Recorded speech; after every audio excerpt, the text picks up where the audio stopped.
कुत्ते बैठ रहे कि जिम्मेदारी रात को 8 थी, बजे दिल्ली का जो आएंगे दायित्व हुआ वो और खत्म सीधा हो गया। आके खड़े होके कह देंगे जी आज से ये चीज बंद। आप 70 साल रहे, आप लगवाते ना। सरसों का 70 रुपए तेल बढ़ा दिया 200 पार, मैं- सिलेंडर 1000 पार, दालें 200 पार। फ्री में सिलेंडर दे रहे हैं। अरे वो सिलेंडर लेके करेंगे क्या? उसका भरवाएगा कौन? उसको मोदी जी भरवाएंगे क्या? सर दिल्ली क्या सरकार कम को किया भी है? राहत देनी चाहिए। क्या कम किया है? वो भागा क्या? जनता को दवाई मिली क्या? बेरोजगारी के खिलाफ कुछ हुआ क्या?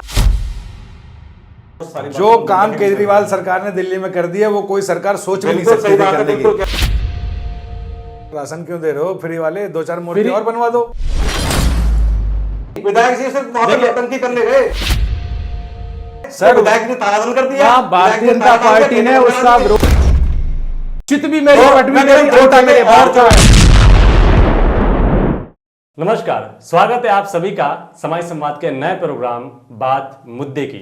आज मुद्दे की बात होगी और बात होगी उन तमाम नेताओं से जो अलग अलग मंचों पर बैठकर भाषण देते हैं और कहते हैं कि हमने ये कर दिया, हमने वो कर दिया और उसने वो नहीं किया। इन सब चीज़ों को सुनकर हमने वो कर दिया जो आपने नहीं सोचा था। हमने तीनों पार्टी के अलग अलग नेताओं को एक मंच पर यानी कि समाज संवाद के मंच पर लेकर आ गए हैं और हम इनसे करेंगे बात मुद्दे की। आज हमारे साथ बात करने के लिए मौजूद हैं आम आदमी पार्टी से सैयद दाऊद जी जो संगठन मंत्री हैं संगम बिहार विधानसभा से। भारतीय जनता पार्टी से हैं रामनिवास भड़ाना जी, जिला उपाध्यक्ष है दक्षिणी दिल्ली से। और कांग्रेस से हैं हमारे प्रिय चंद्रकांत गिरी साहब जी, ब्लॉक अध्यक्ष हैं तुगलकाबाद से। दिल्ली में जो पेट्रोल की कीमतें हैं, टमाटर की कीमतें हैं, इन सब चीज़ों पर केंद्र सरकार क्या कह रही है? महंगाई किसी से छुपी हुई नहीं है और विशेष रूप से जैसा आपने देखा है कि अंतर्राष्ट्रीय बाजार में कच्चे तेल की कीमतें तेल के ऊपर बहुत असर डालती हैं। और अभी कोरोना काल के दौरान तेल की कीमतें काफ़ी कम थी, लेकिन जैसे ही कोरोना काल के आगे जैसे समय सही होने लगा है, कोविड के वैक्सीन्स आ गई हैं, तो अब अंतर्राष्ट्रीय स्तर पर तेल की कीमतें बढ़ी हैं। क्योंकि देश के अंदर सारी व्यवस्था तेल से चलती है, अर्थव्यवस्था, ट्रांसपोर्टेशन सारा तेल के ऊपर आधारित है, तो कहीं ना कहीं उसका असर आया। और इसको देखते हुए आम जनमानस की भावनाओं को समझते हुए उसको महंगाई से निजात दिलाने के लिए केंद्र सरकार ने 5 रुपये पर लीटर पेट्रोल पर और 10 रुपये पर लीटर डीजल पर पैसे कम किए हैं, उस पर उन्होंने टैक्स घटाया है। जी बंटी गिरी जी, आप क्या कहना चाहेंगे? 5 रुपये कम हुए हैं तेल पर? नहीं, 5 रुपए कम हुए हैं, ठीक बात है, लेकिन तेल की कीमतें जो कह रहे हैं भाई साहब हमारे क्या बढ़ गई हैं। इससे पहले जब मनमोहन जी की सरकार हुआ करती थी तो उस टाइम भी तेल की कीमत इससे शायद और कम थी जी। जो महंगाई का मुद्दा जो बीजेपी के बड़े बड़े राष्ट्रीय नेता जो उठाया करते थे, गले में घिया, तोरई और ये सब टमाटर वगैरह लेके इसकी माला बना के घूमते थे और सिलेंडर लेके घुमा करती थी ऊपर हमारी स्मृति ईरानी जी, तो मैं समझता हूँ कि शायद उस टाइम भी कुछ ना कुछ सरकार की मजबूरियां रही होंगी, क्योंकि आज सत्ता में आने के बाद आपको पता लगा कि सरकार की मजबूरियां क्या होती हैं। तो 5 रुपये देश की आज़ादी के बाद से लेकर 2013 तक तेल की कीमत लगभग 70 रुपये के आसपास आई थी। लेकिन आपने अगले इन 7-8 सालों में, जब से 13 से लेकर अब तक जो सरकार चल रही है, इन 13 से लेकर अब तक में ही आपने लगभग उसको 100 रुपये से ऊपर पहुंचा दिया। राजस्थान में 115 रुपये, किसी राज्य में 120 रुपये तक पहुंच चुका है। तो क्या लगता है कि विकास के साथ महंगाई का दर भी आप लोगों ने बहुत तेज बढ़ाया है? नहीं मुशर्रफ जी, जैसे मैंने अभी बताया कि पेट्रोल डीजल पर अंतर्राष्ट्रीय बाजार का नियंत्रण रहता है, अंतर्राष्ट्रीय बाजार के हिसाब से वो चलता है और तेल की कीमतें भारत में ही नहीं बढ़ी हैं। तो ये नियंत्रण मोदी जी के आने के बाद बदली है। वो नियंत्रण कम हो जाता है अगर बीजेपी 3-4 स्टेट में है, जब चुनाव हारती है जो उपचुनाव, तो वो नियंत्रण बिल्कुल ठीक हो जाता है। मतलब उनका कहने का मतलब है जब तक था, जैसे ही चुनाव हारे उसकी रेट जो तेल की जो मूल्य है वो कम हो गए जी। यही मतलब ऐसा कुछ है। इसलिए मैं एक बात कहना चाहूँगा कि कांग्रेस की सरकार जब थी तो अंतर्राष्ट्रीय बाजार में पेट्रोल कच्चे तेल की कीमत 120-25 रुपये प्रति बैरल थी, डॉलर प्रति बैरल। और बीजेपी की सरकार जब से आई है, जब से 20 रुपये यानी $20 प्रति बैरल, और यहाँ तक कि ऐसा हुआ था कि $3-4 प्रति बैरल तक कच्चा तेल का रेट पहुँचा है। उसके बावजूद भी तेल की कीमत लगातार बढ़ती गई। आखिर क्यों? अगर 120 डॉलर प्रति बैरल के हिसाब से जब तेल था, कच्चा तेल, तब पेट्रोल 60 रुपए के हिसाब से बिक रहा था, 65 रुपए के हिसाब से बिक रहा था। और जब कच्चे तेल की कीमत $4 प्रति बैरल, $6 प्रति बैरल या $20 प्रति बैरल के हिसाब से जब पहुंची, तब तेल की कीमत 80 रुपए 90 रुपए तक पहुंचने लगी। आखिर ये मार्जिन कौन खा रहा है? जहां भी सरकारें अन्य दलों की हैं, वहां जाके देखिए ना, अगर उन्होंने अपना स्टेट टैक्स उन्होंने घटाया हो तो बताइए। पंजाब ने करा, घटाया हो तो बताइए। राजस्थान ने करा। आम आदमी पार्टी ने दिल्ली के अंदर अभी तक टैक्स घटाया नहीं है, उनसे मांग की जा रही है। उनको फायदा नहीं हो रहा इस चीज से। ये लोग चिल्लाते रहे कि केंद्र सरकार ने पेट्रोल पर दाम बढ़ा दिए, केंद्र सरकार ने पेट्रोल पर दाम बढ़ा दिए। इनको भी दिल्ली के अंदर स्टेट गवर्नमेंट का जो टैक्स था वो खत्म करना चाहिए। स्टेट गवर्नमेंट अपना टैक्स खत्म कर दे। एक आम स्टेट गवर्नमेंट का टैक्स जो है, कम तो करे, कम करे। नहीं, खत्म ना करे, कम तो करे। कम भी स्टेट करे। अगर मान गवर्नमेंट का लीजिए टैक्स कम भी नहीं किया। सेंट्रल गवर्नमेंट स्टेट दिल्ली सरकार को पैसा नहीं दे रही है, सेंट्रल गवर्नमेंट दिल्ली सरकार को किसी तरीके की मदद नहीं कर रही है, दिल्ली सरकार के पास जो थोड़ी आमदनी आ रही है वो दिल्ली के जनता के ऊपर खर्च कर रही है। महंगाई के मामले में आप लोग सब लोग घर में खाना बनता होगा तो टमाटर आते होंगे, टमाटर 100 के पार जा रहे हैं। इस पर केंद्र सरकार और दिल्ली सरकार क्या कहना चाहेगी? तो दाऊद जी आप बताइए कि जो दिल्ली के अंदर इतनी महंगाई हो रही है, लोग राशन सब्जी तक नहीं खरीद पा रहे हैं, इसमें सारी सहयोग क्या कर रही है दिल्ली सरकार? सर, दिल्ली सरकार को सब्जियां खरीदती नहीं है। सर, दिल्ली सरकार के पास सीधा पेट्रोल किसानों से में माल आता है, उसको आराम से ले रही है। सीधा माल आता है मंडी में बेचा जाता है। दिल्ली और जो भी सरकार को पेट्रोल पेट्रोल की वजह से सस्ता जितनी करना आ रहा है, चाहिए। अपना दिल्ली सरकार अपना स्टेट टैक्स कम करना चाहिए उस पे। सर सब्जी पे कोई टैक्स नहीं है, आपको याद नहीं सब्जी होगा। पे नहीं है, सब्जी लेकिन पे कोई आपको टैक्स नहीं होता। पता नहीं है कि वो ढुलाई से ही आती है। अरे सब्जी। जनाब, सब्जी पे कोई दिल्ली के टैक्स ही अंदर- नहीं होता है। दिल्ली के अंदर जो भी सब्जी आती है, दाऊद बाहर से जी, आती है। अगर पंजाब से इतना सब्जी- पता होना चाहिए, दिल्ली के पास जो भी खाद्य आपूर्ति आती है वो बाहर से आती है। और कहीं ना कहीं पेट्रोल डीजल का इस पर बहुत ज्यादा प्रभाव रहता है। तो केंद्र सरकार ने अगर पैसा कम किया है तो सर दिल्ली क्या सरकार कम को किया भी राहत है? देनी चाहिए। क्या कम हम किया तो ये है? कहते हैं। आप मुझे बताइए डीजल जब- क्या भाव जब था? लोग- 40 रुपए में लोग- डीजल लोग था, 100 अपेक्षा रुपए में कर रहे डीजल हैं। आपने है। कम नहीं किया। आपने आपने कम किया है। चुनाव में सीटें कम आई, तो इसलिए फिर कम हुआ। कांग्रेस तो आपने कम नहीं कांग्रेस किया। ने कम क्यों कर दिया भाई? कांग्रेस ने क्यों कम कर कांग्रेस ने दिया? कर उससे दिया, पहले स्टेट क्यों नहीं गवर्नमेंट किया? ने टैक्स फैसले कर दिया। केंद्र सरकार के कम करने के केजरीवाल बाद ने भी किया। कांग्रेस कम कर रही है, तो वो क्यों कर रही है? उससे पहले करती हम तब मान लेते कि भी कांग्रेस ने पहले कम कर दिया और केंद्र पे दबाव बना दिया। लेकिन चक्कर क्या है कि सब लोग इसका एडवांटेज लेने की कोशिश कर रहे हैं, माइलेज लेने की कोशिश कर रहे हैं। जब केंद्र ने कम कर दिए तो बंटी जी कह रहे हैं हमारी सरकार ने कम कर दिया। अरे इससे पहले भी सरकार आपकी रही है वहां, केंद्र ने कम कर रहा है, उससे पहले आप कम करते तो हम इस बात को अलाउ करते, मानते। आपने कम किया। पहली बात तो यह कि प्रधानमंत्री जी की कही हुई जितनी भी बातें अभी तक थी, मैं जानना चाहता हूं कि उसमें से कौन कौन सी बातें इन्होंने पूरी कर दी है, जो हम इस बात को भी मान ले कि पूरी कर देंगे। 35 रुपए लीटर ठीक है। वो मिल रहा है पेट्रोल। एक वो बाबा रामदेव आते थे, 35 रुपए पेट्रोल दिलवा रहे थे सबको, अगर सरकार आ गई तो वो 35 की जगह वो 70 रुपए बढ़ गया, सरसों 70 रुपए बढ़ा दिया 200 है। पार, सिलेंडर 1000 पार, दालें 200 पार। सर जी, पेट्रोल 400 पार, सिलेंडर टमाटर 100 पार। अभी कौन सी चीज बंटी भाई ने एक बात कही थी कि 100 रुपए सिलेंडर बढ़ा था। को इन्होंने किसी लायक छोड़ा ही नहीं है कि घर में रह स्मृति सके, ईरानी खा सके, सिलेंडर सर पे रख के घूम रही थी। आज वो सिलेंडर डबल होने जा रहा है, डबल से भी ज्यादा हो गया है। आप मुझे बताइए कि 3 गुना रेट सिलेंडर का बढ़ गया है और मोदी जी बांट रहे हैं वो आयुष्मान योजना, फ्री में सिलेंडर दे रहे हैं। अरे वो सिलेंडर लेके करेंगे क्या? उसका भरवाएगा कौन? उसको मोदी जी भरवाएंगे क्या? कोरोना काल के अंदर राशन मार्च तक मोदी जी ने बढ़ा दिया है गरीब लोगों को। ये अन्न योजना के तहत उनको मार्च तक राशन मुफ्त मिलेगा। सर वो उन्होंने बंद कर दिया था। मोदी जी इसलिए दे रहे हैं क्योंकि उत्तर चुनाव आ रहा है, प्रदेश का उत्तर प्रदेश नजदीक में आ रहा चुनाव है। हाँ, इसलिए मोदी जी दे रहे हैं, इसलिए नहीं दे रहे क्योंकि उत्तर प्रदेश को चुनाव को देखते हुए मार्च तक ये सारी पॉलिसी बढ़ा गई है। अब यही तो ये मंशा तो यही है ना लोगों की मंशा कि हमारी कोई मंशा अच्छा ठीक है। काम हो तो आपकी उसमें मंशा राजनीति ठीक है, निकालनी गाली चाहिए। देते सब कुछ करते पर आपकी मंशा ठीक है। सर अब देखिए, कांग्रेस बेचारी करे क्या भला? हाँ, कांग्रेस बेचारी जो करे करे क्या? करने की कोई बात नहीं। करे क्या? आप सत्ता में आए ना, अब करे आप क्या? सत्ता में बोल कोई रहे ना हैं कोई तो 35 रुपए तेल देंगे, अच्छा आप काम दो भी ना होगा, पेट्रोल। तो उसमें आप नमक महंगाई का कम नहीं पड़ेगा ना जी। कम करो ना महंगाई। खिसियाई में भलाना जी, खंबाई आप नोचेगी देखिए, भाई। दिल्ली सरकार की नीति इन्होंने तैयार करी कि हम दिल्ली के अंदर हर वार्ड के अंदर दारू के ठेके खोलेंगे।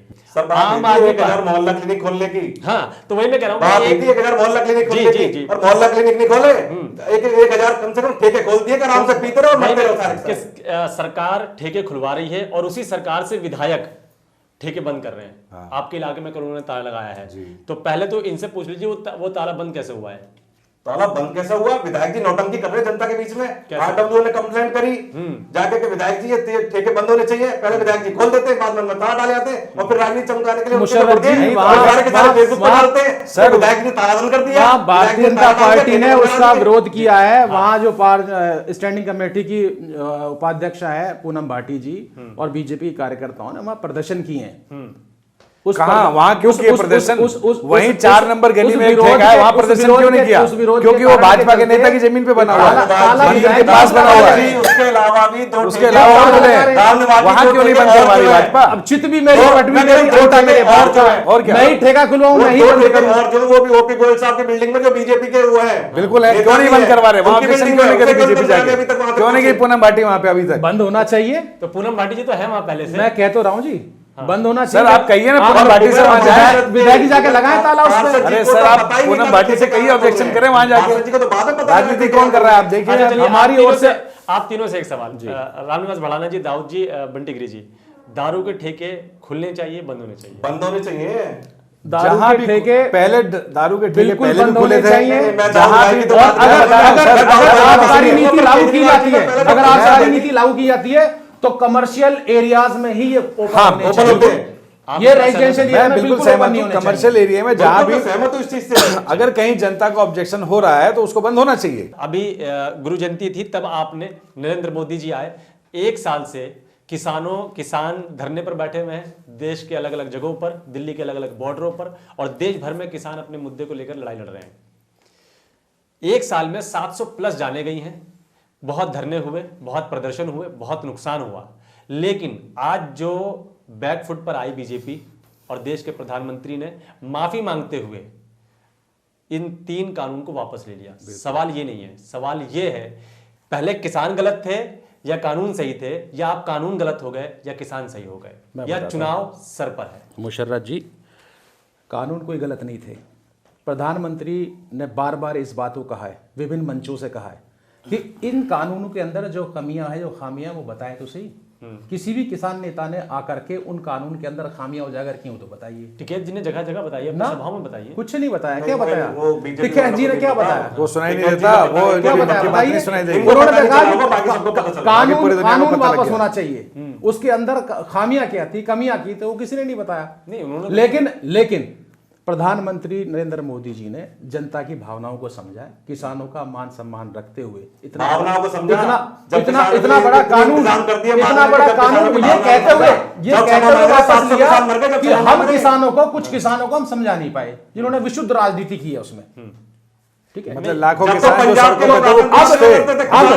अब कानून वापस हो गए, लेकिन आंदोलन वापस नहीं हुआ मुशर्रफ जी। इससे उसकी राजनीतिक मंशा का पता चल जाता है। उन्होंने वो तो कह रहे हैं कि अभी जब तक संसद में रद्द नहीं किया जाएगा तब तक हम पीछे नहीं हटेंगे। मुशर्रफ जी कैसी बात कर रहे हो? प्रधानमंत्री कोई बात कह रहा है सर, प्रधानमंत्री की कोई बात, प्रधानमंत्री की कही हुई कोई बात, ये विशुद्ध राजनीति नेता कह रहे हैं भाई अभी नहीं पास होगा, बाद में पास होगा। बंटी जी ने बिल्कुल सही याद दिलाया। बिल्कुल आपके एक बीजेपी के बड़े नेता ने ये बात कही है मीडिया में आकर कि कानून तो बनते नहीं करते, हम बैठे हैं आज, फिर आज बंद करेंगे, कल चालू कर देंगे। देखिए, जनता जनार्दन है, यही सरकारें चुन के बनाती है, यही नेता लोकसभा में भेजती है चुन करके। लोकसभा में बैठा हुआ व्यक्ति अगर कोई कानून बनाता है और वो लोकसभा से और राज्यसभा से पारित होता है तो वहाँ हमारे और आपके नुमाइंदे ही तो पारित करते हैं ना उसे जी। तो आप वहाँ स्वच्छ जो है उस पर बहस कीजिए। कि आपने कहा कि देश के लोगों का मान सम्मान रखने के लिए, किसान का मान सम्मान रखने के लिए, और मोदी जी ने जाते जाते भी ये बात कही, पहले भी ये बात कही है और अब भी जाते जाते भी उन्होंने ये बात कही कि हम कुछ किसानों को कानून समझा नहीं पाए। पहली बात कि कुछ किसानों से पूरे किसान नहीं चलते, पूरे किसान से कुछ किसान चलते हैं, तो कुछ किसानों के लिए कानून वापस नहीं होते। दूसरी चीज, एनआरसी आप लाते हैं जो मुसलमानों को समझ में नहीं आता, कृषि कानून आप लाते हैं जो किसानों को समझ में नहीं आता। तो ऐसे कानून आप लाते क्यों हैं जो समझा नहीं पाते, या ऐसा बनाते क्यों हैं जो समझा नहीं पाते? ऐसा है, देखिए मुशर्रफ जी, देश के अंदर जब से बीजेपी गवर्नमेंट आई है, जितने भी अन्य दल हैं उनको दिखाई देने लगा उनका भविष्य अंधकार में हो गया है। उनका भविष्य जब तक मोदी जी रहेंगे। सर उपचुनाव में भविष्य उनका दिखाई दिया था, कोई भविष्य नहीं दिखाई दे रहा। उपचुनाव में भविष्य दिखाई कुछ दिया नहीं था, दिखाई जमाल दे को रहा जबकि चौथे नंबर पे थे सारे के सारे। और सबसे बड़ी उपचुनाव में पूरा भविष्य दिखा दिया था। सबसे बड़ी विडंबना कांग्रेस के साथ है। मैं कांग्रेस की- 70 साल तक देश पे राज किया जी 70 साल तक, कुछ साल आपके भी थे उसके अंदर 70 वर्ष तक जी कुछ साल आपके भी थे साहब, वो अब अपने पहली बात तो मुशर्रफ आपको बता दूं, जी 70 मुशर्रफ जी एनआरसी हो, मिली-जुली सरकारों ने भी राज किया। जी जी अरे किसी ना कांग्रेस की बात अगर बीजेपी भी 70 सालों में उसमें मुख्य भूमिका में कांग्रेस ही रही है और मुख्य भूमिका को ही हम आगे रख के जी चलते जी ठीक है ठीक है। मुख्य भूमिका में तो हम रहेंगे अब- हमेशा, अब- आगे भी हम रहेंगे। जब तक ये इस प्रकार की राजनीति करते रहेंगे, किस प्रकार कोई की? अच्छा काम होगा, किस प्रकार कोई की? अच्छे किस प्रकार कानून की बढ़ाना बनेंगे, साहब? लेकिन उसका विरोध करना है कि ये बीजेपी ने बनाए हैं, ये नरेंद्र मोदी जी ने बनाए हैं, इनको उनका खुद विरोध नहीं- करना है। इनको खुद नहीं पता होता, इनको कि ये क्या नहीं पता करते हैं और क्या कि नहीं ये करते। राष्ट्र के हित सर, में है, इनको यही नहीं तो पता राष्ट्र के हित में नहीं कानून को है। लेकर सर, आते हैं, आधार कानून की कार्ड- खूबियां नहीं पता मनीष होती। तिवारी जी इनके ही मिनिस्टर हैं जो ये कहते हैं कि जो 26/11 वाला वाक्या हमारे देश में हुआ, जी। उसमें मनमोहन सरकार, जिनकी अभी ये बहुत बड़ा चढ़ा करके आगे भी कर रहा हूँ तारीफ अभी और थोड़ी देर बाद करूंगा। मनमोहन सरकार के बारे में इन्हीं के मंत्री लिखते हैं, कहते हैं। अब मैं इसके बारे में मैं क्या कहूंगा, अभी इसकी चिंता करें। इनका एक ही काम है, सिर्फ किसी भी बात को मुद्दे से भटकाना, महंगाई की बात न करना, किसानों की बात न करना, ये सिर्फ ये कहना चाहते हैं और अभी भी कहीं ना कहीं अपनी बात को भटका के कहीं और ले जा रहे हैं। अब नहीं, देखो ये अब तो बात ओरिजिनल है ना, ये तो ये इधर बात सोचना करेंगे चाहिए नहीं। जो कि बात मनीष ओरिजिनल मनीष है, वो तिवारी जी ऐसा करेंगे। क्यों बोल रहे हैं। नहीं, बीजेपी आखिर ऐसा क्या होता है, क्यों बीजेपी वालों के लिए बोला जाता है कि वो मुद्दे से भटकाते हैं, मुद्दे की बात नहीं करते। बात करो महंगाई की, हिंदू मुस्लिम मुशर्रफ जी बात तो मुद्दे की हो रही है, हिंदू मुस्लिम एक कार्यक्रम किसी में भी बात को बात करें, हिंदू मुद्दे की मुस्लिम है। ले जाते हैं या फिर कहीं ले जाते हैं मनीष तिवारी, हम बात कर रहे हैं कुछ और ले गए मनीष तिवारी। चलिए मैं आपसे ही पूछना चाहूंगा कि आप कह रहे हैं कि जो भी काम होता है उसमें कांग्रेस सिर्फ उसको गलत ठहराने में लग जाती है। कांग्रेस ने ही जीएसटी की लागू करने की बात की थी, कांग्रेस ने ही आधार कार्ड लाने की बात की थी। उस समय मुख्यमंत्री हुआ करते थे नरेंद्र मोदी जी, उन्होंने जीएसटी का विरोध किया था, उन्होंने आधार कार्ड का विरोध किया था कि पब्लिक की प्राइवेसी खत्म हो जाएगी, ये होगा वो होगा। जीएसटी पर उन्होंने विरोध किया था, खुद आने के बाद उन्होंने जीएसटी लागू करी है। तो लागू क्यों नहीं की इन्होंने, रोका आपने किसने करने था, कहाँ दिया? रोका किसने था, करने कहाँ दिया आपने? रोका किसने था बड़ा साहब को बताइए। पता नहीं है उस टाइम किसने बताइए। रोका था, वो पिछले पिक्चर सारी रोका दिखानी किसने पड़ेगी, था? किसने रोका था। चलिए, गुजरात के अंदर 2700 करोड़ का एक मूर्ति बनाया जाता है। आज उनकी प्रतिमा के कारण से वो पूरा एरिया पर्यटन क्षेत्र बन गया है। वहाँ उस मूर्ति के कारण से आज देश भर का अंतर्राष्ट्रीय स्तर पर भी पर्यटक वहाँ आ रहा है और उसका फायदा वहाँ के लोगों को मिल रहा है। उन लोगों की आजीविका में सुधार हो रहा है, उस राज्य की अर्थव्यवस्था में सुधार हो रहा है। गलत है क्या? तो सर राशन क्यों दे रहे हो? फ्री वाले 2-4 मूर्ति और बनवा दो, फ्री एक नेहरू जी की बनवा दो। फ्री वाला राशन दिया जा रहा है, नहीं, क्यों दिया जा रहा है? लेकिन ये क्या वो कर रहे पैसे क्यों दे रहे हो? हैं, ये क्या कर रहे हैं, ये क्या कर रहे हैं, तो नेहरू जी ने करा, नेहरू जी ये की क्या बात कर रहे आती तो इंदिरा जी ने करा। तो भाई मना नेहरू जी किसने तो किया है? सपने में आते थे, आप बीजेपी 70 साल वाले रहे, का। आप लगवाते ना, इनको दिखाई किसने मना नेहरू जी किया? देते। किसने एक मना बात किया? है, नेहरू जी ने वो जाके मना रास्ते किसने पे सारे किया? सारे करा ये देते। सोच है, केवल विरोध के लिए है। नहीं, सर अच्छा, वैसे इन्होंने- जनता का पेट पहले है या मूर्ति पहले है? कोई भी मूर्ति बनाना, जवाब दीजिए। वो कोई भगवान मुशर्रफ की जी, मूर्ति अब नहीं ये- थी। ये तो अगर भगवान की मूर्ति होती तो ये होता तो कि ये एक तो मुसलमान बार विरोध कर रहा है, मैं बार उसकी इनका विरोध तो नहीं कर रहा, इनका मैं तो व्यक्ति टैप की रिकॉर्डर मूर्ति। बार बार वही रिमाइंड होता रहेगा। सर हम जनता के लिए हैं, जनता जनता की के बात लिए करते मैंने हैं। बताया पूरे कोरोना काल में और अभी भी मार्च तक पूरे कोरोना फ्री काल राशन में नरेंद्र दिल्ली सरकार मोदी भी जी दे ने रही है, फ्री राशन दिया है। केजरीवाल भी दे रहा और है जो फ्री में, केजरीवाल सरकार वो भी दे फ्री रही है, दे रहा है। केंद्र सरकार दे रही है, वो भी फ्री दे रहा है। केंद्र सरकार का है वो। केंद्र सरकार पैसे नहीं ले रही, आपको पता पैसे नहीं ले रही वो सरकार। राशन केंद्र सरकार का अरे है। सरकार आप पैसे नहीं ले रही, सिर्फ राज्य उसको सरकार बांटने से। का काम है आपके पास, राज्य बस सरकार बांटने पैसे का। नहीं ले रही अब वो उससे। क्या है कि देखिए, बीजेपी और आम आदमी पार्टी दोनों सरकारें यहां पर बैठी हैं और कोरोना काल में मैं ये समझता हूं कि जो लोग जीवित बच गए, जो इंतकाल कर गए, अल्लाह उनको जन्नत नसीब अता फरमाए, लेकिन जो बच गए उनके लिए एक ये अचीवमेंट है कि वो आने वाली नस्लों को बताएंगे कि हम ऐसे दौर से भी गुजरे हैं। तो मुझे भी इस दौर में सीखने को मिला और मैं आप दोनों की सरकारों से ये बात पूछना चाहता हूं, क्या आपको लगता है कि आम आदमी पार्टी की सरकार और भारतीय जनता पार्टी की सरकार इस कोरोना काल में सक्षम थी? 3.5 महीने बिल्कुल केजरीवाल जी अपने घर से करके बाहर नहीं नहीं दिखाया। निकले भाई कोरोना काल में 3.5 महीने अपने घर में रहे। नरेंद्र आज जो मोदी केजरीवाल जी बात है, करता जाके 1000 भारतीय जनता पार्टी के राहुल कार्यकर्ताओं गांधी ने जी कौन सी पूरे गलियों कोरोना में काल घूम रहे में हैं? राहुल जी के सारे के सारे कोई भी पार्टी जान पे किसी भी पार्टी का समर्थन कार्यकर्ता केजरीवाल नहीं के था। साथ साथ मात्र और केवल मात्र समर्थन भारतीय केजरीवाल जनता के पार्टी राहुल जी सड़कों पर सत्ता में जाकर के बैठे। आम जनमानस अरे सत्ता में आप बैठे थे। आप सत्ता में थे, हम अपनी गलियों में देख रहे थे, आप गलियों में देख चाहे वो रहे थे। सूबा शासन बांटना हो, राहुल जी चाहे वो सत्ता में आप बैठे थे, सत्ता में आपका आपने काम था बताया खाना केजरीवाल बांटना जी हो, घर में बैठे थे। ऑक्सीजन पैदा नहीं हुई किसी पे। बंटी गिरी जी मैं सवाल करता हूं। आप बताइए, दिल्ली सरकार, पहला लॉकडाउन हो उसमें मजदूर दिल्ली की सड़कों पर, हाईवे पर पैदल चले हैं, नेशनल हाईवे पर, देश के अलग अलग हाईवे पर लोग चले हैं और पैदल महीनों चलकर घर पहुंचे हैं। वो तो सम्मान याद आती है उनके लिए। भूख से लोग मरे हैं, दवाइयों के लिए तरसे हैं। ये दिल्ली में भी हुआ है, ये देश के अलग अलग राज्यों में भी हुआ है। तो मैं वही आपसे पूछ रहा हूं, क्या सरकारें आपकी सक्षम रही हैं? सर, सबसे पहली बात तो ये है कि ये जो घटना हुई है, ये सबसे बहुत दुखद घटना है जी। जो लोगों को इस तरीके से अपने घर और जाना उसमें पड़ा। सबसे बड़ा दुखद और और मैं बड़ी जानता घटना हूं ये सबसे है कि दिल्ली के बॉर्डरों पे केजरीवाल सरकार ने बसें लगा करके डीटीसी की कि जाइए आप लोग गांव जाइए, और बॉर्डर पे छोड़ दिया। वो बेचारे ना तो घर के रहे ना घाट के रहे।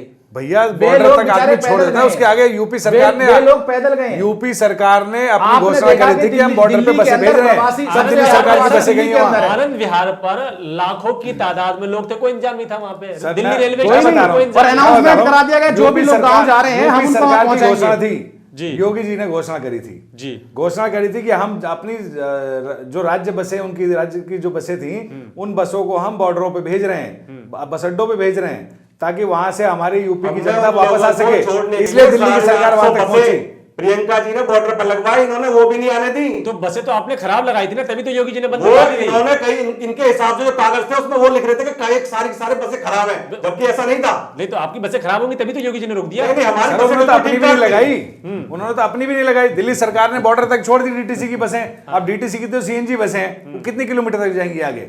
आगे तो उनको तेल तो उसमें डलना नहीं है। दिल्ली लेकिन सरकार जब राज्य सरकार ने, यूपी सरकार ने बोला, तभी दिल्ली सरकार बहुत ने अच्छा लोगों को किया वहां भेजा। कि लोगों को उनके घरों से निकाल करके बॉर्डर पे छोड़ के सर, मैं इतना सर, जानता ये हूं, वो जाएं ना सबसे जाएं, पहली गलती, भूखे मरे, जो इस- मर्जी हो, इस वो लॉकडाउन की सबसे पहली गलती दिल्ली का जो मोदी जी की दिल्ली एक का आदत जो है कि रात को जिम्मेदारी 8 थी, बजे दिल्ली का जो आएंगे दायित्व हुआ वो और खत्म सीधा हो आके खड़े होके कह देंगे जी आज से ये चीज बंद।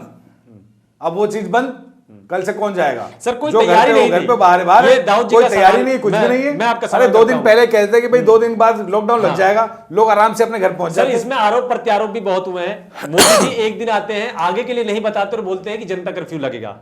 उसके बाद केजरीवाल सरकार, आपकी भी सरकार आते हैं, वो 1 हफ्ते का लगाते हैं। उसके अगले दिन मोदी जी आते हैं रात के 8 बजे, वो कहते हैं संपूर्ण लॉकडाउन। और बिना किसी तैयारी के देश के लोगों को किसी भी बगैर तैयारी के वहीं रुकने के लिए बोल दिया गया, वहीं छोड़ दिया गया। इसमें निजामुद्दीन का मरकज मामला भी आया था, जिसमें हजारों की तादाद में, सैकड़ों की तादाद में धार्मिक लोग जो थे वहां पर, वो लोग रुके हुए थे, सफर पर थे, तो वो लोग वहां रुके हुए थे। स्कूल भी ऐसे लगे थे, कॉलेज के जो बच्चे जो बाहर रहते हैं, वो भी जो काम करने के लिए बाहर गए, वो भी किसी भी तैयारी को ना देखते हुए सीधे आकर ये कह दिया जाता है संपूर्ण लॉकडाउन। तो ये कहां तक ठीक था? देखिए मुशर्रफ जी, संपूर्ण लॉकडाउन के लिए लोगों ने इसकी आलोचना भी की, लेकिन बाद में सभी दलों ने इसको माना भी। बाद में जब दूसरी वेव आई तो केंद्र सरकार ने नहीं कहा। सर, दूसरे वेव में भी आप लोग फ्लॉप थे। सर, सहजी तो आपके पास तब भी नहीं थी, ऑक्सीजन तो आपके पास तब भी नहीं था। अरे ऑक्सीजन तो आपके ऑक्सीजन पास केंद्र नहीं के था। पास कहाँ नहीं थी? कहाँ? स्टेट्स के पास कहीं नहीं थी उसको सर, रिजर्व पहुंचा ही रखने नहीं के रहे लिए ना तो टैंकर्स थे ना जगह थी। आप दे ही नहीं रहते, आपने आप वादे जाके कर देखिए रखे ना, थे। केजरीवाल सरकार जो कहती थी आपने मुझे 8 800 ऑक्सीजन मीट्रिक टन ऑक्सीजन 8 चाहिए। ऑक्सीजन और प्लांट बाद में बनाने का कहती है वादा कि किया हमें- था हमें हमारा और तो एक काम भी 4 बना के बजे नहीं चल दिया। जाएगा। सर, ये सिर्फ और सिर्फ ये सर, पीएम जनता केयर को फंड से भड़काने का, जनता केंद्र को सरकार भड़काने का का 8 एक ऑक्सीजन propaganda प्लांट बनाने का और ऑर्डर कुछ था। नहीं है। और फिर उन्होंने बोला हम बनवा के स्टेट देंगे। गवर्नमेंट ही हलफनामा दाखिल स्टेट करके गवर्नमेंट ने कह बोला रही हम है। बनवा रहे, उन्होंने बोला नहीं हम बना के दिल्ली की देंगे। राजधानी है, प्रदूषण में नंबर 1 बन गई। केजरीवाल जी ने प्रदूषण का एक केंद्र खोला था, कुछ बनाया था प्रदूषण के बारे में। उसके बारे में दुनिया भर के, पूरी दिल्ली के अंदर बड़ा प्रचार हुआ, प्रसार हुआ कि हमने ये बनाया है और इससे प्रदूषण कम होगा। पॉल्यूशन से पहले मैं ऑक्सीजन का आपसे सवाल करना चाहूंगा कि सेकंड लॉकडाउन लगा, दिल्ली के अंदर भी ऑक्सीजन नहीं था, यूपी के अंदर भी ऑक्सीजन नहीं था। यूपी की ऐसी कई भयावह तस्वीरें थी कि शमशान घाट के अंदर एक साथ 10-10, 15-15 और एक शमशान घाट के अंदर करीब 45 लाशें एक साथ जल रही थी। तो दिल्ली को आप अगर दिल्ली की सरकार ने अगर काम नहीं किया तो यूपी सरकार ने कौन सा सर अच्छा काम गंगा घाट भूल गए क्या? गंगा घाट में तो ये जलाने के लिए योगी सरकार मुशर्रफ जी- लकड़ियां नहीं दे पाई। मुशर्रफ जी, लोगों को हजारों लोगों को घाट जो में दफनाया महामारी गया है, वहाँ पे। ये जो आपदा का काल है, यूपी की थोड़ी, दिल्ली के जो हमारे जितने भी वो हैं, नहीं, चिताएं तो यहाँ भी चली है साहब। दिल्ली सर, में चिताएं हैं। जली, मना यहाँ नहीं कर रहा दिल्ली कोई, के जाहिर सी शमशान बात है। घाट, जो आप दिल्ली- मुझे ये दिल्ली के बताइए। शमशान भूमि है, उनकी भी लाइन बहुत लंबी लंबी थी, उनको टोकन दिए जा रहे थे 24-24 घंटे के। भाई साहब ये भी भूल गए क्या? सर दिल्ली के अंदर कुछ चुनिंदा शमशान घाटों को कोरोना के चुनिंदा लिए चलाया को गया रखा था, लेकिन था, उसमें बाकी शमशान घाट खाली के खाली थे। लेकिन अगर जो दिल्ली के अंदर अगर 3-4 आपने शमशान घाट बनाए कोरोना गए थे, फोर्टी के लिए बनाया था, उन्हीं शमशानों की तो बात कर उनमें रहे हो, लाइन सबकी लगी बात कर थी। लोगे। हाँ, उन्हीं में लाइन लगी थी ना। हाँ, तो उनमें आप लाइन पूरी तो दिल्ली में लगी। थोड़ी कह सकते हैं उसको। बंटी गिरी जी, सिस्टम क्या था आपका? बंटी गिरी जी, मैं आप सवाल करना चाहता हूं कि मैं अपने लेवल पर अगर देखना चाहता हूं, मैं एक पत्रकार के तौर पर जमीनी हकीकत पर मैं काम कर रहा था और ग्राउंड पर निकल रहा था, और मैंने ये महसूस किया कि केंद्र सरकार और राज्य सरकार दोनों फ्लॉप हैं, लेकिन विपक्ष में आप थे, आपने क्या किया? विपक्ष में हमने उस टाइम दिल्ली के अंदर जो खाना बांटने का था, हमारे अध्यक्ष अनिल चौधरी जी के अगुवाई में खाना बांटते थे लोग। सबने बांटा या हमारा बनाया क्या था? भाई साहब एक मिनट सुन लीजिए। यूथ कांग्रेस के हमारे श्रीनिवासन जी थे, उन्होंने घर घर ऑक्सीजन पहुंचाने का काम करा और हमारी सारी टीमें लगी रही इसमें। जो हम अपना काम था, हम अपना काम कर रहे थे, जबकि हम सत्ता में नहीं थे। और बाद में श्रीनिवासन जी को इन्होंने उसमें फंसा दिया था, जिसके उनको क्या कहते हैं, वो इसमें पहुंचे थे चेक करने के लिए, पता नहीं कौन सा डिपार्टमेंट भी पहुंचा है बाद में। तो ये तो ऐसा काम कर रहे थे, उनको जो काम करने वाले उन लोगों को भी नीचे खींच रहे थे। सबसे पहले मैं चंद्रकांत गिरी से ही पूछना चाहूंगा कि क्या लगता है, 2 निगम पार्षद बीजेपी के हैं, 2 निगम पार्षद आम आदमी पार्टी के हैं, और आप इसी इलाके से ताल्लुक रखते हैं, तमाम विधानसभा में आप घूमते रहते हैं, कितना सक्सेस रहे हैं ये चारों निगम पार्षद? निगम पार्षद के मामले में निगम पार्षद का जो ज्यादातर काम होता है वो सफाई व्यवस्था का और अपना रोड वोड का, ये सब काम होते हैं, तो हो रही है जो आपके कि इलाके में? टोटल विफल है। अच्छा, टोटल विफल है। हाँ जी, आज की डेट में तुगलकाबाद एक्सटेंशन के अंदर गली गली में आप जाओगे देखोगे तो एक चीज बहुत अच्छी मिलती है, गली गली में गाय मिलती है। पता नहीं मोदी जी ने छोड़ी है, केजरीवाल जी ने छोड़ी है, मुझे नहीं पता किसने छोड़ी है, लेकिन गोबर मिलेगा आपको हर गली में। उसकी सफाई की व्यवस्था नहीं होती कोई, और पार्षद जी कर भी नहीं पाए आज तक, क्योंकि वो कहीं ना कहीं उनका जुड़ाव गाय का कहीं और है। जब विधायक जी सत्ता में आए थे तो सत्ता में आने के बाद कहा करते थे डिस्पेंसरी भी खुलेगी, और सपने मिले थे हमें बड़े बड़े अच्छे, उन सपनों में पार्क भी हुआ करते थे, और पार्क के साथ साथ बारात घर भी हुआ करते थे। वो सारी चीजें बिल्कुल खत्म हो गई हैं, क्योंकि इन लोगों के पेट भर गए हैं। जिन लोग जो लोग चप्पल में चला करते थे आज इनोवा में चलते हैं। इनोवा में चलने के बाद आप समझ सकते हो कि क्षेत्र की समस्या इनके सर्वोपरि नहीं है, उत्तराखंड के प्रभारी बनकर वहाँ की समस्या ज्यादा सर्वोपरि है, क्योंकि वहाँ जाके ज्ञान भी बांट रहे हैं, यहाँ का पैसा सारा दिल्ली का वहाँ जाके ले जा रहे हैं और वहाँ लगा रहे हैं सारा का सारा। दाऊद जी, गली गली में गोबर मिल रहे हैं, गली गली में सफाई नहीं है, और विधायक जी क्षेत्र में नजर नहीं आते हैं। जहाँ तक गोबर की बात रही, सफाई की बात रही, तो हमारे भाई रामनिवास जी उसकी ये हाल तो संगम बिहार में भी, जहाँ जहाँ आपके निगम पार्षद है वहां पर भी यही मैं है। गोबर की बात पूरे संगम बिहार के 4 वार्डों की कर रहा हूँ, सिर्फ एक वार्ड की नहीं कर रहा। हाँ, संगम विहार के अंदर जो भी गायें यहाँ से आ रही हैं, कुछ लोगों ने यहाँ पाल रखी हैं, कुछ लोग वैसे भी आवारा पशु का नाम दे दिया लोगों ने गाय को। हालांकि शाम के टाइम जिसकी भी गायें होती हैं वो उसके घर पहुंच जाती हैं। शूटिंग और रेंज वो का कोना, शूटिंग रेंज का कोना है, 15 नंबर का कोना है, केसके के पास का कोना है, हमदर्द के पास है, ऐसे तमाम में जगह आपको गिनवा दूंगा। 13 नंबर आप मेरे साथ बाहर रोड पर चलिए, 36 नंबर के बाहर चलिए, 35 नंबर के बाहर चलिए, टीए के बाहर चलिए, तमाम ऐसे आपको जगह दिखा दूंगा मैं जहां पर कूड़े पड़े हुए हैं। 82 आपका वार्ड है बीजेपी का, और आम आदमी पार्टी के भी वार्ड मैंने आपको बता दिए, आप चले जाइए, कहीं नहीं मिलता सफाई। सर सफाई सुबह के टाइम गाड़ियाँ आती हैं, कर्मचारी जो भी सफाई करते हैं कर्मचारी करते हैं, नाली की हो चाहे कूड़ा उठाने की हो, जो कूड़ा बचता है वो दोबारा उठाया जाता है। ऐसा नहीं है कूड़ा एक बार उठ गया और दोबारा नहीं उठेगा, दोबारा जरूरत ही नहीं पड़ेगी क्योंकि कूड़ा आएगा ही नहीं। कूड़ा गिरेगा भी, कूड़ा उठेगा भी, ये डेली की रूटीन है। कभी कभार बाई चांस हो जाता है, कोई दिक्कत हो गई, गाड़ी खराब हो गई या बंदा बीमार हो गया, वही मशीन तो है नहीं। भारतीय जनता पार्टी के निगम पार्षद हैं वार्ड 82 से पूनम भाटी जी, वो कभी कभी नजर भी आ जाती हैं, लेकिन यही आपका वार्ड 85 है और वार्ड 85 के निगम पार्षद है भारतीय जनता पार्टी से ही दीपक जैन जी, कभी नजर नहीं आते। ऐसा मुशर्रफ जी कि आम जनमानस के बीच में नज़र ना आना या आम जनमानस के बीच में ही नज़र आना, ये एक विषय अलग है। बात मुद्दे की है तो मुद्दा ये है कि साफ सफाई की व्यवस्था हो रही है कि नहीं हो रही है।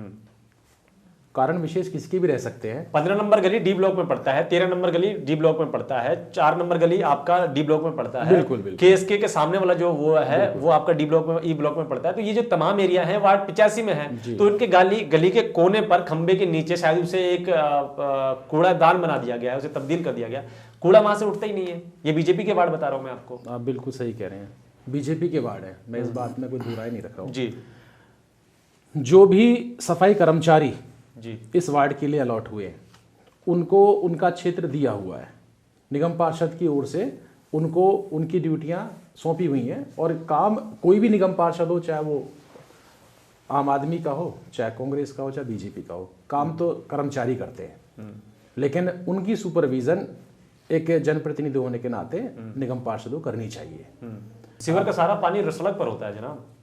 अब नहीं होता है, पहले होता था, अब भी होता है? नहीं अब बंटी गिरी जी आप बताइए, क्या 35 नंबर के बाहर अब नहीं होता। सीवर का समस्या सीवर की है, और वो विधायक जी का काम है वो और विधायक जी का इनकी आपस की ट्यूनिंग दोनों की बैठती है, इसमें जनता पिसती है बीच में। और वैसे भी निगम में 15 साल तो से विधायक जी 82 की बात बता रहा हूँ। 82 वार्ड में पार्कों का डेवलपमेंट हुआ है, यहाँ कई सर, कार्यक्रम, जो भी 24 नंबर गली के अगर पार्कों का डेवलपमेंट भी भाई साहब ने कहा जो हो रहा है, जो हुआ साफ है। सफाई भी हो रही है। नहीं, जो सफाई भी हो रही है। अब पिछले जब चुनाव आने वाले तो 3-4 महीने से आज से 3-4 साल पहले विधायक जी ने एक प्रपोजल दिया था हाँ पूनम भाटी जी को हाँ कि भाई ये अपना 19 नंबर के सामने वाला जो पार्क है, या इन तीनों में से कोई भी एक पार्क, हाँ एक पार्क दे दिया जाए। हाँ जो बड़े पेड़ हैं उन पेड़ों को छोड़ के, यानी बाउंड्री से कुछ हिस्सा छोड़ के जिसमें बड़े पेड़ हैं उन हिस्से को छोड़ के बीच में एक डबल बेसमेंट बना के, और उसमें नीचे 2 फ्लोर की पार्किंग बना दी जाएगी। उसके बाद जमीन को जस के तस कर दिया जाएगा, पार्क दोबारा डेवलप कर दिया जाएगा, और एक कोने में उधर एक बारात घर बना दिया जाएगा। इसके लिए जमीन मांगी थी, क्योंकि वो जमीन डीडीए के अंडर में आ रही है, डीडीए भाजपा के पास है, और एमसीडी रोक लगा देती है वहां पे अक्सर कामों पर। तो अगर उनसे बोला कि जमीन हमें दे दो, आप जमीन हमें दे दो, लोगों के पास वो लेकिन वो उन्होंने बिल्कुल नहीं दिया। हुई दोनों सरकारों पे वार्ड 82 के अंदर आप दे दो मंदिर की जो जमीन थी उसके ऊपर चौपाल के नाम पर बिल्डिंग खड़ी हुई है, अब जो खड़ी करी है। अभी तक किसी ने यहाँ पे बारात घर पे ध्यान नहीं दिया। एससीएल गुप्ता जी एक बार सत्ता में आए थे, एससीएल गुप्ता जी नारियल फोड़ा वहां पे, एक बार नहीं फोड़ा 2 बार फोड़ा कि यहाँ पे वो बनेगा, पीछे स्कूल के पास बारात घर बनेगा, वो आज तक बारात घर नहीं बना वहां पे। तो नारियल फोड़ के उसका काम क्यों नहीं हुआ? अरे तो बाकी काम तो तुम कर ले, तुम भी तो क्या आए थे, तुम कर लेते हो ऐसे। अरे भाई साहब मैं बताऊं ना, नारियल क्यों फोड़ा? बेवजह नारियल फोड़ के आए थे क्या? कुछ टेंडर करवाया होगा, कुछ ठेका लगवाया होगा? एससीएल गुप्ता जी ने नारियल फोड़ दिया। अरे साहब तुमने तो नारियल छोड़ो, तुमने क्या छोड़ दिया? नारियल फोड़ने का फायदा क्या? जनता को गुमराह करने की बात है। तो कांग्रेस अभी तो जनता बीजेपी को के गुमराह किया गुणगान आपने। कर रहे हैं। बीजेपी के गुणगान अभी कांग्रेस कर रही है कि मैंने कोई गुणगान नहीं किया। उन्होंने नारियल फोड़ा है, लेकिन नारियल फोड़ के काम नहीं हुआ। सर जनता को गुमराह किया खाली, और कुछ नहीं किया। जनता को गुमराह करने का मुशर्रफ जी जी दिल्ली में सरकार में बैठे हुए हैं, जी हमारे दाऊद भाई, जी एमसीडी को पैसा दिया नहीं जाता है। नहीं, आजकल दिल्ली में सरकार में नहीं बैठे, आजकल एक बोर्ड हमने नया देखा, इनका एक पैम्फलेट आया ना, एमसीडी में केजरीवाल वहां से हटके इसमें आएंगे, यहाँ चुनाव लड़ेंगे निगम का, फिर एमसीडी में जब ये केजरीवाल दिल्ली में आएंगे, होते हुए निगम में काम दिल्ली में होगा। होते ऐसा नहीं हुए होगा। एमसीडी को फंड रिलीज नहीं करते हैं। सर आपने कोई डॉक्यूमेंट MCD दिया के है ऐसा कि आपके पास पार्षदों को, पैसा नहीं मेयरों आया? को वहाँ धरने पे बैठना पड़ता सिर्फ है बातों घर के से या सामने। पोस्टर से नहीं होता है। आप ठीक, मुझे बताइए सारा पैसा कागजी यहाँ कागज पे दिखाइए, सारा आपको पैसा मिला कि नहीं मिला? राष्ट्रीय राजनीति में भारतीय जनता पार्टी और आम आदमी पार्टी दोनों के पोस्टर हमने इस बात के देखे सिर्फ पोस्टर देखे ना? 16,000 करोड़, वैक्सीन लगी क्या? 13,000 डेंगू करोड़। भागा क्या? जनता को दवाई मिली क्या? सही। बेरोजगारी के खिलाफ कुछ हुआ क्या? नहीं, लोगों कुछ को नहीं हुआ। नौकरी मिली क्या? इसी चीज में चल रहे क्या क्या भाई? दोनों के दोनों आप दोनों की ये एक बीजेपी बोलती है 16 करोड़ जो है आम आदमी पार्टी नहीं दे रही है एमसीडी के। आम आदमी पार्टी के पोस्टर केजरीवाल जी के साथ लगते हैं कि 1300 करोड़ नहीं दे रही है। आम आदमी ने पोस्टर के साथ एक लेटर भी भाई साहब, लगाया था, उसके रिकॉर्ड के साथ उसके कोर्ट के कागज साथ लगाए वार्ड के अंदर थे। ये चीजें हैं। एक दूसरे के लिए कि उसने पैसे दिए, वो कह रहे इसने नहीं दिए, ये दोनों ही एक दूसरे पे कर रहे हैं। सर रैलियां तो आप भी खूब निकालते हो, रैलियां निकालने से हमारी सुधार होता रैलियां है। भी चिंता ज्यादा हो रही है। रैलियां अब तो चुनाव आ रहा है तो रैलियां तो निकलेंगी। अब तो रैलियां क्या लगता निकालोगे। है आम आदमी पार्टी को कि सत्ता अभी निगम की जो सत्ता है वो बीजेपी के पास है, तो क्या लगता है आम आदमी पार्टी को? 15 साल से इनके पास सर बीजेपी के पास अभी तक है, तो क्या और लगता है इंशाल्लाह आगे नहीं रहेगी। अच्छा, आप कांग्रेस से हैं, क्या तैयारी है इस बार कांग्रेस की? कांग्रेस पूरे अपने फ्रंट फुट पर काम कर रही है। हर वार्ड के अंदर जो ब्लॉक अध्यक्ष हैं और जो हमारे प्रदेश अध्यक्ष अनिल चौधरी जी वो अपना पूरा काम कर रहे हैं और जितना कर सकते कर रहे हैं। जन जागरण यात्रा के थ्रू हम लोगों को समझा भी रहे हैं, महंगाई के मुद्दों से लेकर हर चीज के, जो जिस मुद्दों पे केजरीवाल सरकार आई थी या जो आज तक इन्होंने किया, उस सारी जो काम केजरीवाल सरकार ने दिल्ली में कर दिया वो कोई सरकार सोच भी नहीं सकती थी करने की। कभी नहीं सोचा। मुशर्रफ जी ने नया एक स्कूल नहीं खोला, नया एक स्कूल नहीं खोला। अरे साहब जमीन आप दोगे स्कूल हमने अपने स्कूल को डेवलप किया। जितने भी स्कूल है वो छोटे कर दिए। कुछ की रिपेयरिंग भी नहीं हो रही इन पे दिल्ली पे। दिल्ली के अंदर रोड जा रहे हैं। कोई डिस्पेंसरी बनाई कोई इन्होंने? बिल्कुल। और मुशर्रफ जी मोहल्ला क्लिनिक बने हैं। अरे मोहल्ला क्लिनिक कुत्ते बैठ रहे मोहल्ला क्लिनिक में। ऐसा कुछ नहीं है, कहीं कहीं कोई होगा, एक आध अगर होगा तो होगा, हर जगह कोई नहीं है। सबसे हर जगह अमीर हो या गरीब हो, हर जगह मोहल्ला क्लिनिक खुला, हर जगह बना है। रामनिवास भड़ाना जी, आपके पास 2 सीटें हैं और 2 सीटें हैं इस संगम विहार विधानसभा में आम आदमी के पास, और इस संगम विहार विधानसभा में कांग्रेस के पास नहीं है। लेकिन कांग्रेस ये कह रही है कि इस बार हम ये 4 वार्ड ही नहीं बल्कि दिल्ली में हम आएंगे और सत्ता हमारे पास होगी निगम की। यही बात दाऊद जी भी कह रहे हैं। आपको क्या लगता है कि इस बार आप अपनी कुर्सी भी बचा पाएंगे? अतिशयोक्तिपूर्ण बातें नहीं करनी चाहिए। जो व्यक्ति सारी बातें जनता के बीच में काम ये तो करेगा, पूरे चुनाव का विश्लेषण जनता उसे अपना आशीर्वाद देगी।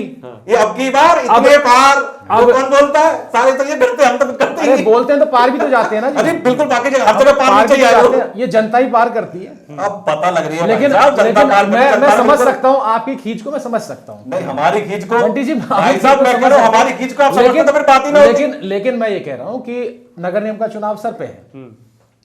आम आदमी पार्टी पंजाब में चुनाव लड़ रही है, आम आदमी पार्टी उत्तराखंड में तैयारी कर रही दिल्ली के पैसे से। है। लेकिन दिल्ली में क्या हो रहा है?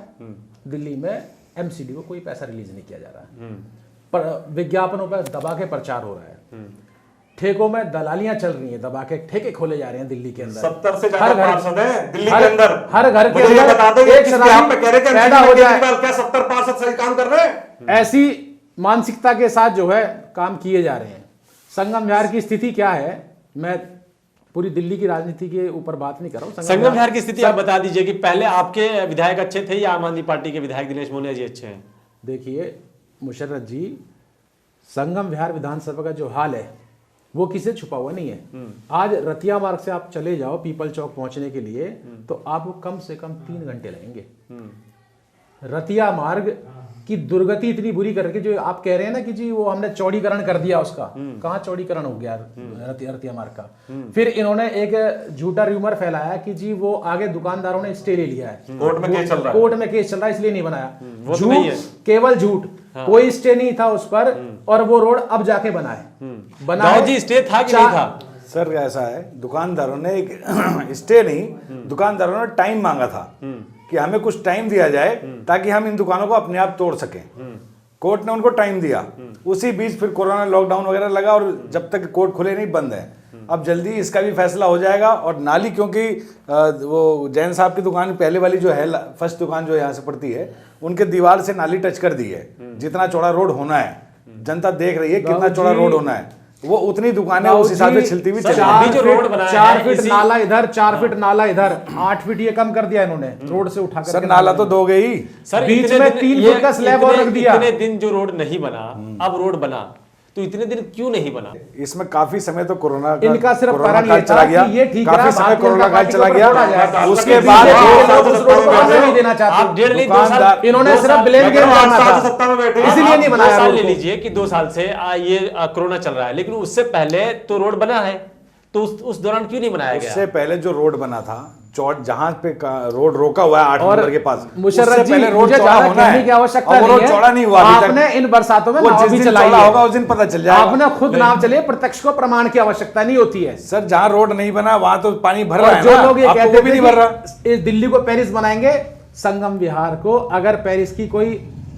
अनऑथराइज एरिया, अनऑथराइज बस्ती जैसा बना दे तो भी मैं मानूं बहुत गनीमत है। भाई साहब जब से विधायक जी जीते हैं वो पेरिस बना रहे हैं उत्तराखंड में। आप उत्तराखंड के संगम विहार में पहले से पहले से बेहतर संगम विहार का हाल है। इनके विधायक जी जो है अभी भी वही राम है, निवास अभी भी बढ़ाना वही जी है। संगम विहार में रहते हैं, सबसे जिस बाहर जगह भी पे- वही है। मुझे आप बता दीजिए, मैं बड़े प्यार से पूछ रहा हूँ, जनप्रतिनिधि यहाँ के हैं जनप्रतिनिधि और जो है विधायक जी कभी किसी प्रभारी काम उत्तराखंड में दिखाई बने दे किसी बैठे को, किसी एक आदमी के लिए दिखाई तो बता दे मेरे को, बताइए। बिल्कुल रहे यहाँ पे। बताइए मेरे को कहाँ कौन सा रहे हैं? विधायक? अरे सर हम भी रहे और जी, विधायक जी भी रहे। बिल्कुल नहीं रहे। क्या बात करते हो? शक्ल देखिए। अब आपके घर पे तो जाएगा नहीं वहां दिखाने के अरे लिए। भाई साहब, आप बताओ कितने दिन आए यहाँ पे? हमारे घर पे हम हाँ। हम अपने क्षेत्र में देख रहे हैं, खूब काम कर रहे हैं अपना। कौन से क्षेत्र में? तो हमारे कोई बात है क्षेत्र ना। में। हाँ तो जी। यहाँ पे तो हमने संविधान घर-घर- घूम रहे हैं। हमने घर घर जाके छिड़काव किया, दवाइयां डाली, हमने अपना काम किया, कंधे पे लटका लटका काम किया हमने। लोगों को, जो लोग बेचारे भूखे रहते थे उनको खाना खिलाया, और इनका खाना भी आता था, वो सड़ा हुआ आता था, लोग फेंकते थे खिचड़ी। कोई सड़ा हुआ नहीं आता था और दूर दूर तक लोग खाने आते थे हमारे स्कूल में। आप सभी का बहुत बहुत शुक्रिया। सैयद दाऊद जी, रामनिवास भड़ाना जी, चंद्रकांत गिरी जी, आप सभी का बहुत बहुत धन्यवाद। आप लोगों ने सहयोग किया, समर्थन किया और हमारे मंच पर आप आए।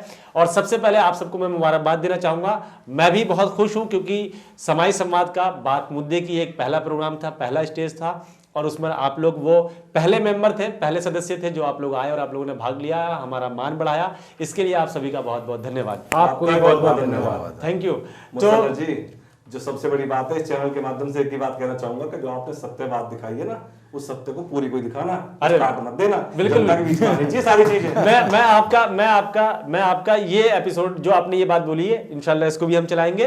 बहरहाल आप सभी का एक बार और धन्यवाद। तो साथियों, हम मिलते हैं एक नए एपिसोड के साथ और नए मेहमानों के साथ। बने रहिएगा हमारे साथ, देखते रहिएगा समाई संवाद। समाई संवाद लगातार आपके लिए काम कर रहा है, लगातार आप जनमानस के लिए सड़कों पर है, स्टूडियो में है, और उन नेताओं को जिससे आप ताल्लुक रखते हैं या वो जिस पार्टियों से ताल्लुक रखते हैं, उन सभी को अपने मंच पर बुलाकर बात मुद्दे की करेगा।